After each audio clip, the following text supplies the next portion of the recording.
xisbiga haya talada jamhuuriyadda iskeed ugu dhawaaqday madax banaanida ee Soomaaliland ee kulmiye waxa ay sheegeen inay xilkii ka qaadeen gudoomiyaha golaha dhexe ee xisbigooda taasoo isaguna uu ku gacan sayray faahfaahin warkaasi ku saabsan waxa goor dhaweyd magaalada Hargeysa nooga soo diray wariyaha iyaga Axmed Saciid Cige gudoomiye ku-xigeenka labaad ee xisbiga talada haya ee kulmiye Axmed Cabdi Dheeraha ayaa maanta waxa uu sheegay in guddiga fulinta xisbigaasi aqlabiyadoodu fadhi ay ku yeesheen maanta xarunta dhexe xisbiga kulmiye ee magaalada Hargeysa ay go'aamiyeen in Jaamac Ismaaciil Cige oo ahaa gudoomiyaha golaha dhexe xisbiga talada haya ee kulmiye laga bilaabo maanta laga qaaday xilkii gudoomiyenimada golaha dhexe iyo xilkii xubinnimada golaha dhexe xisbiga kulmiye gudoomiye ku-xigeenka labaad ee xisbiga talada haya kulmiye Axmed Cabdi Dheeraha waxa uu sheegay in Jaamac Ismaaciil Cige Jaamac Shabeel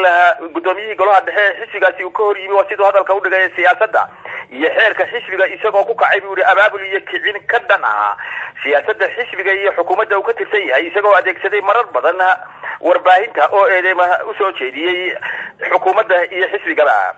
dhinaca kalena Jaamac Ismaaciil Cige Jaamac Shabeel wuxuu sheegay in xilka qaadistiisu aanay sharci ahayn in jagada gudoomiye ku-xigeenka labaad ee xisbiga kulmiye ay bannaan tahay oo aan weli la dooran xisbiguna aanu ansixinba Axmed Cabdi Dheere sidaasi daraadeed iyadoo oo dalka ay joogaan gudoomiye ku-xigeenkii koowaad ee xisbiga talada haya kulmiye aanu sharci u lahayn in uu gudoomiye ku-xigeenka labaad uu isugu yeero xubnaha guddiga fulinta oo isla mar ahaantaasina go'aam ay qaataan Jaamac Shabeel waxa uu kale oo uu sheegay in golaha dhexe ay tahay hay'adda ugu sarreysa ee xisbiga oo ay ka sarreyso guddiga fulinta isla mar ahaantaasina isaga lagu doortay Congress sidaasi daraadeed sidoo hadalka u dhigay in qeyru sharci ay tahay xilka qaadistiisu wuxuu sheegay in uu faahfaahin bixin doono wixii hadda ka dambeeya Axmed Saciid Cige BBC Hargeysa.